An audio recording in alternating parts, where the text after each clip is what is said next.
या जिल्ह्याचे पालकमंत्री महाराष्ट्र राज्याचे उच्च व तंत्र शिक्षण वस्त्रोद्योग व संसदीय कार्यमंत्री आदरणीय चंद्रकांतदादा पाटील साहेब या ठिकाणी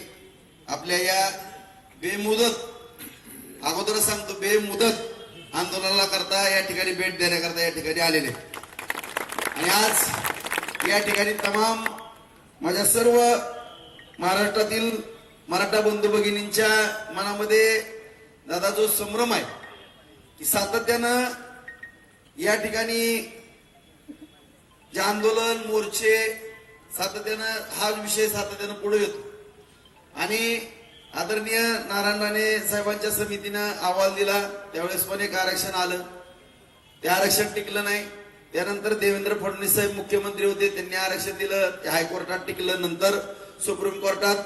त्या आघाडी सरकारच्या काळामध्ये टिकलं नाही त्यानंतर मनोजदादा जरांगे पाटलांनी आंदोलन सुरू केलं त्यानंतर शासनाच्या माध्यमातून कुणबी नोंदी शोधण्याच्या दृष्टिकोनातून सर्व स्तरावरती आदेशित करण्यात आलं मोठ्या प्रमाणामध्ये कुणबी नोंदी सापडल्या ओबीसीचे प्रमाणपत्र मिळू लागले त्यानंतर परत सगळे सोयरेचा विषय निघाला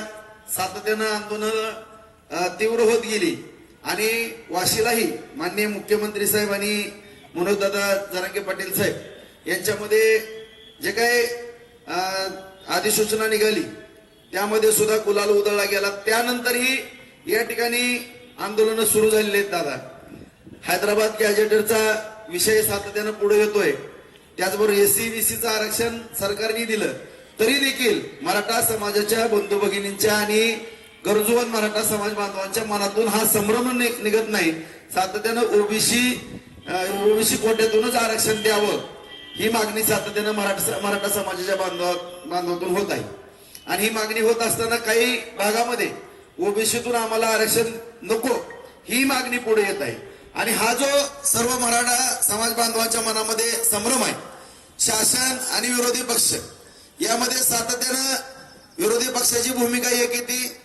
शासन सातत्यानं त्याच्यावरती खुलासे करत आहे आणि या ठिकाणी कुणी जरी आंदोलनाला बसलं की त्यामध्ये राजकारण आहे म्हणून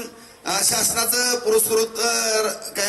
आंदोलन आहे वगैरे टीका केली जाते आणि मूळ मुद्द्याला बगल देण्याचा प्रयत्न या ठिकाणी केला जातो त्यामुळे या ठिकाणी संपूर्ण बार्शी तालुक्यातील मराठा समाज बांधवांनी काही प्रश्न उपस्थित केले आणि हे प्रश्न उपस्थित केल्यानंतर काही अंशी त्या ठिकाणी राजकारण घुसलं आज काही मी या विषयावर बोलणार नाही कारण काही मराठा समाजाच्या वरिष्ठ पातळीवरच्या काही नेते मंडळींनी मला सूचना दिल्या की व्यक्तिगत टीका टिप्पणी आता करू नका आणि जर माझ्यावरती आता हितनं पुढे कुणी टीका टिप्पणी केली तर त्याला माझ्या पद्धतीनं मी उत्तर देईल आणि समर्पक उत्तर देईल वेळवाकडे उत्तर असणार नाही योग्यरित्या उत्तर देणार आहे की नेमकं आता या ठिकाणी सगळ्या 288 आमदारांची भूमिका काय त्याचबरोबर शासनाची भूमिका काय आणि विरोधी पक्षांची भूमिका काय आपण एक वेळेस सर्व पक्षांची बैठक बोलली होती त्यामध्ये बऱ्याच संपूर्ण पक्षांनी लिहून दिलेलं आहे की नेमकं ओबीसी कोट्यातनं आरक्षण देता येतंय का नाही किती जणांना लिहून दिलंय त्याचा खुलासा शासनाने या ठिकाणी करावा